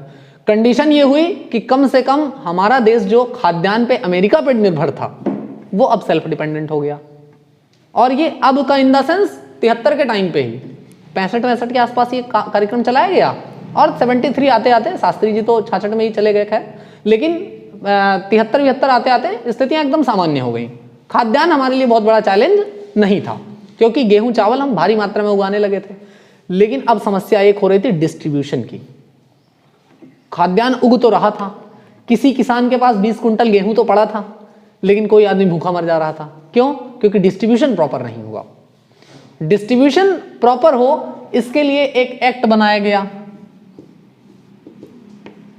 एफएसआई जिसे कहते हैं, जिसके लिए स्थापना हुई एफसीआई की, फूड कॉरपोरेशन ऑफ इंडिया की, जिसके लिए बनाई गई एपीएमसी। यात्रा यहां से शुरू हुई। तो आई होप अब आप बात समझ पा रहे होंगे। कृषक ने गेहूं बोया, सरकार ने उसका मूल्य तय कर दिया कि इस रेट में खरीदेंगे, मूल्य जो तय किया वही एमएसपी कहलाया। लेकिन एमएसपी पे सरकार खरीदेगी कहां? कोई स्थान तो होना चाहिए, कोई कलेक्शन सेंटर तो होगा। उस कलेक्शन सेंटर के लिए स्थापना की गई किसकी? एपीएमसी की, एग्रीकल्चर प्रोड्यूस मार्केट कमेटी। और यही एपीएमसी आढ़त या मंडियां, सामान्य भाषा में हम लोग कहते हैं सब्जी मंडी या मंडी कहते हैं, यही एपीएमसी कहलाई। एपीएमसी में सरकार सब कुछ खरीदेगी, अपना जो भी कृषक उगा रहा है, जिसका एमएसपी जारी कर रही है, वो सब चीजें वो खरीदेगी। गेहूं और चावल की व्यवस्था कहां कर दी गई कि वो एफसीआई गोडाउन में खरीदा जाएगा, है ना। ये प्रक्रिया थी एपीएमसी। एपीएमसी क्या है ये समझ में आ गया। कृषक की उपज को एमएसपी पे खरीदने बेचने के लिए जो कलेक्शन सेंटर बना प्रत्येक जिले में, वो कहलाया एपीएमसी। Y APMC? एपीएमसी की जरूरत क्यों पड़ी? कृषक उपज तो हो गई, डिस्ट्रीब्यूशन बराबर नहीं हो पा रहा, वितरण नहीं हो पा रहा, इसके लिए एपीएमसी की जरूरत है। दूसरा, किसानों का हित सुनिश्चित हो, एमएसपी उनको मिलेगा कैसे? तो एपीएमसी में बेचोगे तब मिलेगा, इसके लिए एपीएमसी की जरूरत है। अगली बात आती है इसके बेनिफिट्स। तो इसके 2-3 बेनिफिट्स हम लोग पॉइंट आउट कर सकते हैं एकदम एक लाइन में। एक बेनिफिट तो ये हुआ, सबसे पहला, कि किसानों के हित सुनिश्चित हो गए, मतलब फसल नौने पौने दाम पे नहीं जाएगी, इस बात की गारंटी हो गई कम से कम। ठीक। दूसरी जो बात हुई कि भुगतान सुरक्षित है, देर से मिलेगा अलग बात है, लेकिन कम से कम ऐसा तो नहीं है कि बड़ा व्यापारी है, उससे हमने पिछले साल 100 रुपए उधार ले लिए थे, अब वो 5 रुपए महीने का ब्याज चला रहा था, हम गए उसके यहाँ गेहूं बेचने, पूरा गेहूं रख लिया, कह जाओ ब्याज माफ। ऐसा तो नहीं होगा कम से कम, क्योंकि पूर्ववत में ऐसा ही होता था। जमींदारी व्यवस्था में क्या होता था, आप 100 रुपए ऋण ले आए, अब उनका 5 रुपए महीने का ब्याज लगता था, साल भर में 60 रुपए ब्याज हो गया, 100 रुपए तुम्हारा मूलधन हो गया 160। तुम्हारा 2 कुंटल गेहूं उगा अगर 1 बीघे खेती में, तो वो 2 कुंटल गेहूं उसी में एडजस्ट हो गया, फिर भी कहो 10-5 तुम्हारे ऊपर उधारी निकाल दें। ऐसी व्यवस्थाएं थी। तो इससे निम्न तबके का, मतलब सीमांत किसान का बहुत ज्यादा शोषण हो रहा था जमींदारी व्यवस्था से, उसको खत्म करना ही था सरकार को। हालांकि लैंड रिफॉर्म्स से काफी मात्रा में सरकार ने खत्म कर दिया था, केशवानंद भारती जिसके खिलाफ हुआ था केस, लैंड रिफॉर्म से काफी मात्रा में खत्म हुआ था, लेकिन फिर भी जमीनी स्तर पर खत्म नहीं हुआ था। तो उनका भुगतान सुरक्षित, हम उठा के एपीएमसी में बेच आए, पैसा भले 2 महीने बाद मिलेगा, पूरा पैसा मेरे हाथ में तो आएगा, उसके बाद हम उस पैसे से जमींदार का, मतलब जिससे उधार लिया उसका भी हिसाब कर देंगे, जो बचेगा उससे जीवन यापन कर लेंगे। ऐसे उनका ऐसा कांटा चलता था कि पूरी फसल उसी में एडजस्ट हो गई, आपको मिला कुछ नहीं, या मिला भी तो इतना मिला कि हम बस जी सकते हैं लेकिन विकास नहीं कर सकते, है ना। तो ये इसके कुछ बेसिक बेनिफिट्स थे, है ना। अब बात करते हैं इसके प्रॉब्लम्स की। हर एक चीज की अपनी अच्छाई होती है, हर एक चीज की अपनी बुराई होती है, इसमें भी बुराइयां हैं। एपीएमसी में भी अड़हतियों के एजेंट्स होते हैं, यहां भी एक प्रकार की ओलिगोपॉली चलती है। किसान जाएगा, ये किसान है, जाएगा कहां? आढ़त में, अड़हतिये के पास। अड़हतिये से ही कोई खरीद सकता है, ये खरीदने वाले 4 हैं, ये और अड़हतिये मिल गए, ये और अड़हतिये मिल गए। इन्होंने इससे कहा कि तुम कुछ मत बोलना, हम चारों लोग 15 से ऊपर का रेट लगाएंगे ही नहीं। एमएसपी चल रही है 18 रुपए प्रति कुंटल, 1800 रुपए प्रति कुंटल। इन चारों ने अड़हतिये से कह दिया कि तुम बस चुप पे रहना, तुम्हारा कोई काम नहीं है, तुम चुप बैठना, हम लोग 1500 से ऊपर का रेट लगाएंगे ही नहीं। मजबूरी में किसान देके चला जाएगा। किसानों के अपने अड़हतिये सेट होते हैं, वो वहीं जाएंगे, क्योंकि नई जगह जाएंगे तो हो सकता है ज़्यादा रिस्क ले ले, मतलब ज़्यादा लूट जाए, उससे बेहतर है जान परिचित वाला ही थोड़ा बहुत लूट ले। ये गए अड़हतिये के पास, अड़हतिये ने कहा ठीक है भाई, हमारे पास 4-5 सेलर हैं, वो परचेजर हैं, हम बुला दे रहे हैं। उनको बुला दिया, सभी आए, गेहूं उठाया।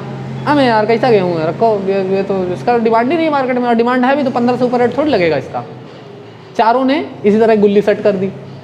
किसान बेचारा मजबूर, उसको बेचना तो है ही एपीएमसी में, क्योंकि एपीएमसी से बाहर बेच नहीं सकता। हमने आपको बताया पुराने एक्ट में ऐसी कोई व्यवस्था थी नहीं, ट्रेड एरियाज आउटसाइड एपीएमसी का कोई प्रावधान नहीं था, तो उन्होंने बेचना तो है ही है।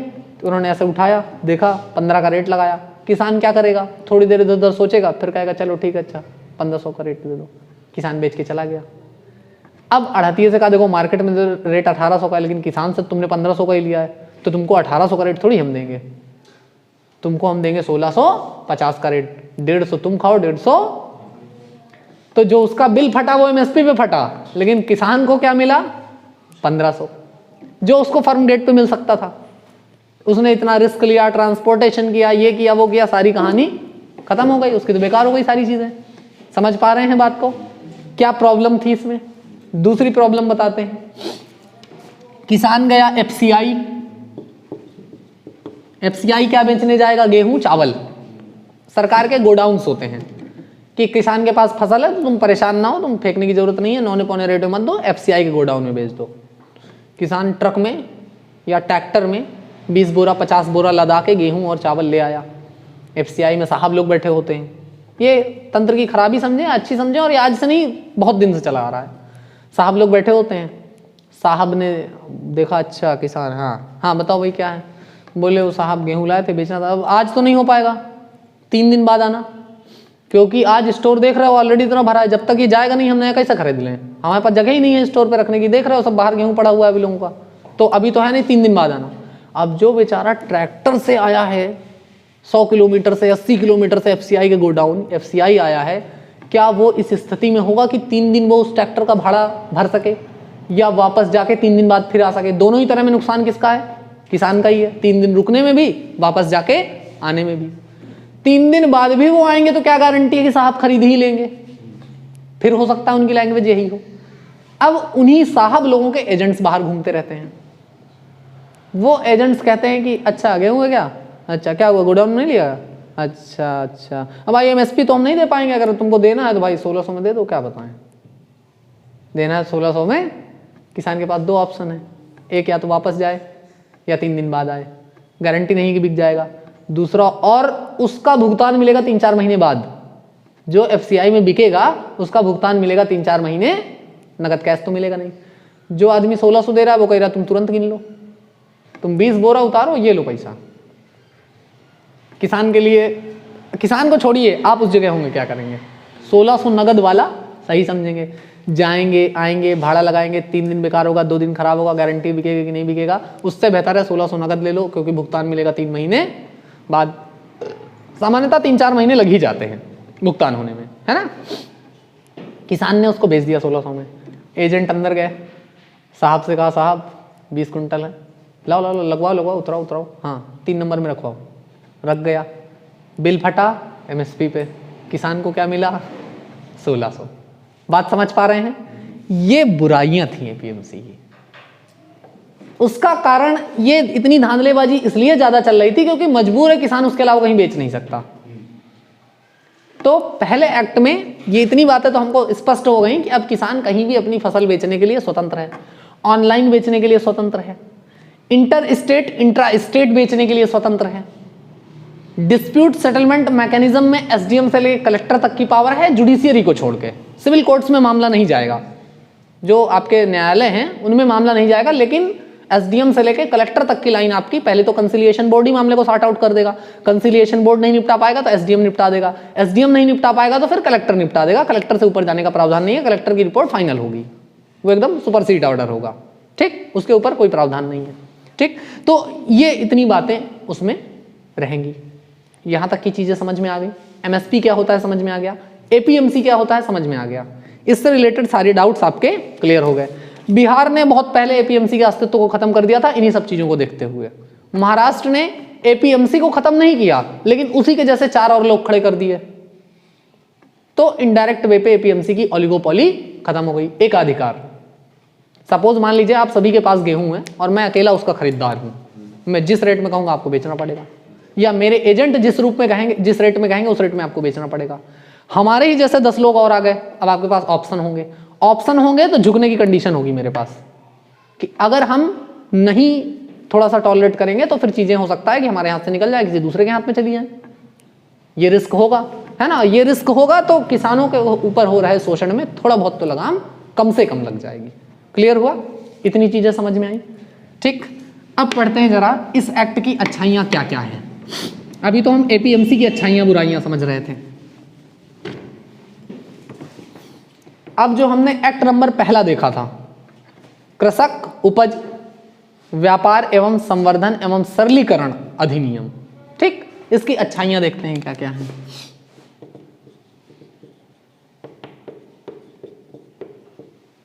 सबसे पहली अच्छाई B2B ट्रांजैक्शन हो सकेगा, B2C ट्रांजैक्शन हो सकेगा। B2B होता है बिजनेस टू बिजनेस और B2C होता है बिजनेस टू कंज्यूमर और बिजनेस टू कस्टमर।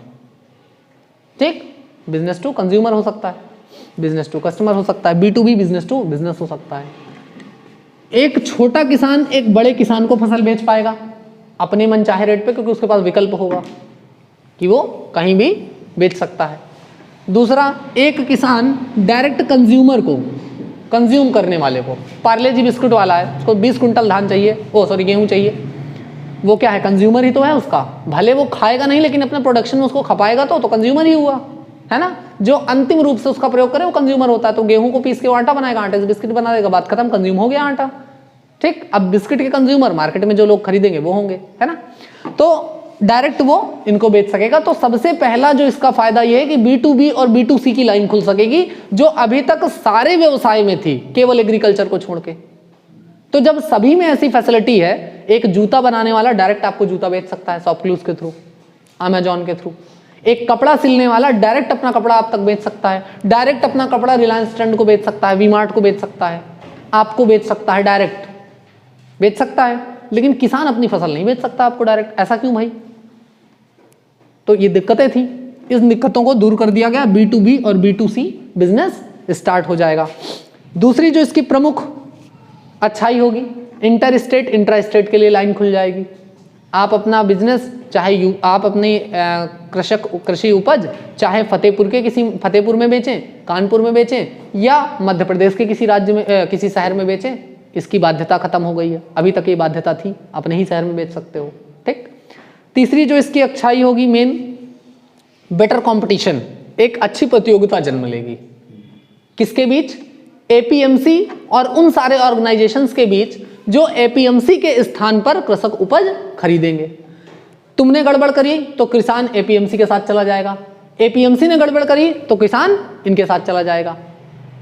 जब तक हमारा कॉम्पिटिटर नहीं होगा, हम सही से काम अकेले तुम पढ़ते रहो, खूब पढ़ते रहो, खूब अच्छी तैयारी करते रहो, कभी नहीं टॉप कर पाओगे।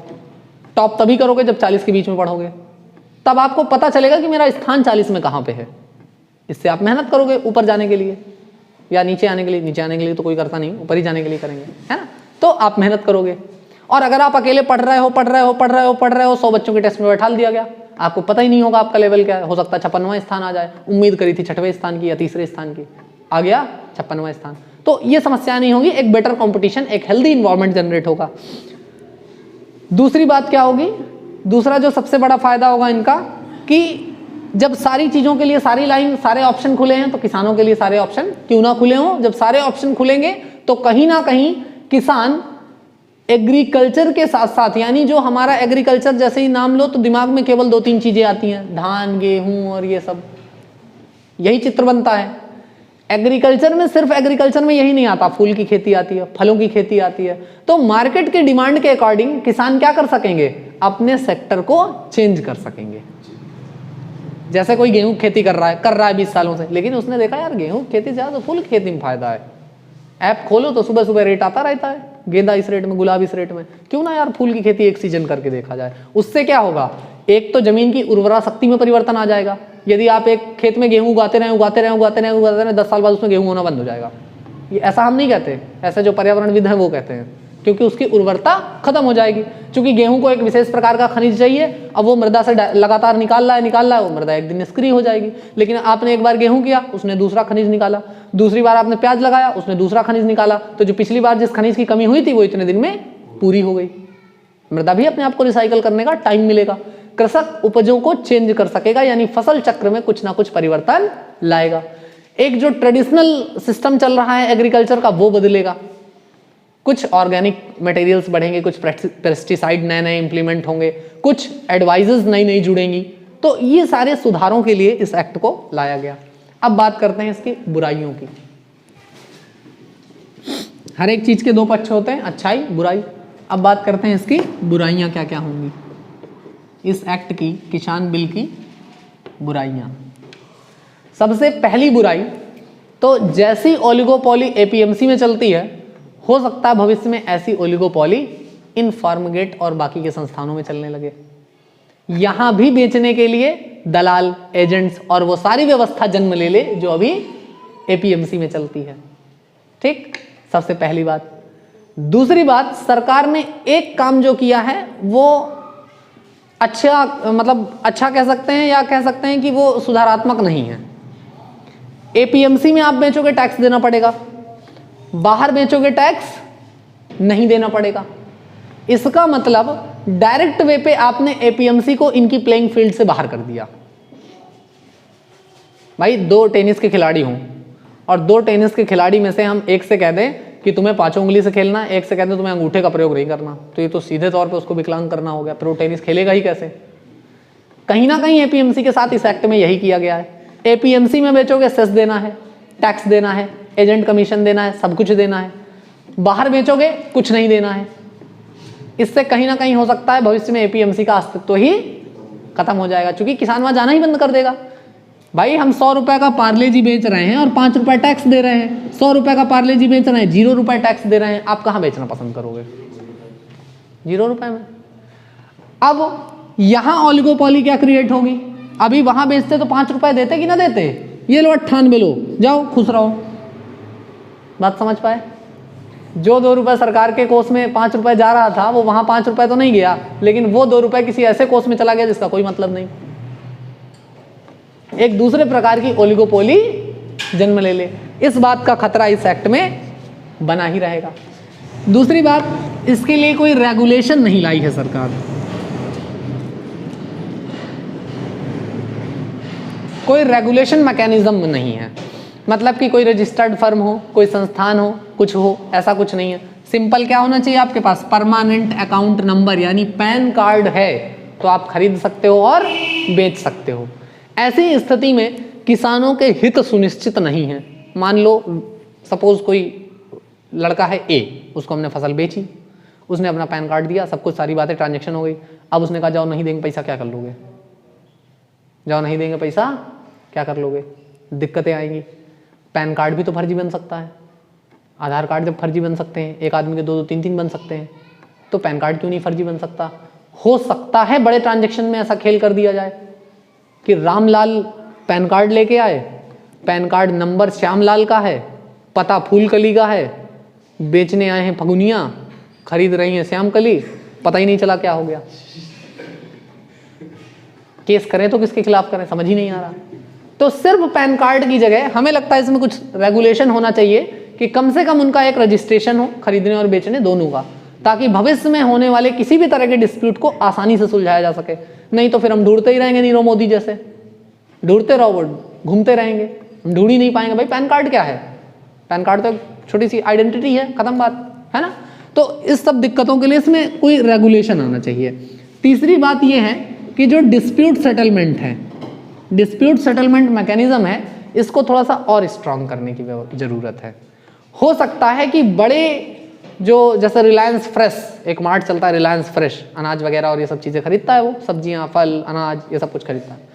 हो सकता है कि जो डीएम है, जो एसडीएम है यानी कलेक्टर साहब हैं, एसडीएम साहब हैं, या जो कंसिलिएशन बोर्ड है, वो ऐसे बड़े जो इकोनॉमिकल जोन हैं इनके प्रभाव में आ जाए और रिश्वत जैसी चीज़ें उत्पन्न हो जाएं कि तुम किसान के पक्ष में फैसला ना करो, 2 करोड़ हमारी तरफ से। बात समझ रहे हैं? तो ऐसी व्यवस्था जन्म ले ले। तो ये कुछ मूलतः बुराइयां इस एक्ट में आपको देखने को मिलेंगी। तो इसके उपयुक्त समाधान की ओर बढ़े, मतलब क्या क्या संशोधन हो जाना चाहिए? तो एक तो सबसे बड़ी चीज, इसमें रेगुलेशन आ जाना चाहिए। दूसरी चीज, या तो एपीएमसी में भी टैक्स खत्म कर दें और या तो फिर इसमें भी टैक्स लगा दें। कि अगर एपीएमसी से बाहर बेचोगे तो भी आपको टैक्स देना ही देना है, तब एक बराबर का प्लेइंग फील्ड मिलेगा, है ना। अब पता लगा मुक्केबाजी की प्रतियोगिता हुई, एक हाथ का आदमी भिड़ा दिया, एक दोनों हाथ का आदमी भिड़ा दिया, तो ये तो सीधा सीधा उसके साथ इन फेवर का काम हो गया, है ना। तो बराबर का कंपटीशन मिले, या तो एपीएमसी को भी टैक्स मुक्त कर दें या फिर ये जो बाहर के फार्म गेट है इनको भी टैक्स लेस कर दे, मतलब टैक्स लगा दे इनको, ठीक। ये सॉल्यूशन। दूसरा सॉल्यूशन, कोई रेगुलेशन आना चाहिए, खरीदने बेचने वाले का एक प्रॉपर रजिस्ट्रेशन हो, रेगुलेशन हो उसका। डिस्प्यूट सेटलमेंट में मैकेनिज्म को और स्ट्रांग करें, कम से कम एक अपील हाई कोर्ट स्तर की होनी चाहिए, जिससे लोगों के दिमाग में ये डर हो कि अगर हमने गलत डिसीजन दिया या गलत किसी के प्रभाव में आके फैसला लिया तो ये हाई कोर्ट जाने पे हमारे लिए खतरा बन सकता है। कम से कम ये डर ही हो तो पर्याप्त है। देखो, दो तरह की चीजें होती हैं, एक जंगल है शेर आ सकता है, और एक जंगल है शेर आएगा ही नहीं। तो शेर आ सकता है इस बात की दहशत भी पर्याप्त है लोगों को नियंत्रित रखने के लिए, भले आए ना आए वो एक अलग का विषय है। तो हाई कोर्ट कोई जाए या ना जाए, कम से कम उसके प्रभाव के डर की वजह से लोग गलत फैसले देने से डरेंगे। तो ये है आपका पहला एक्ट, ठीक। आशा करते हैं यहां तक की बातें आपको पूरी समझ में आ गई होंगी। किसी तरह का कोई डाउट होगा, कुछ होगा तो कमेंट सेक्शन में आप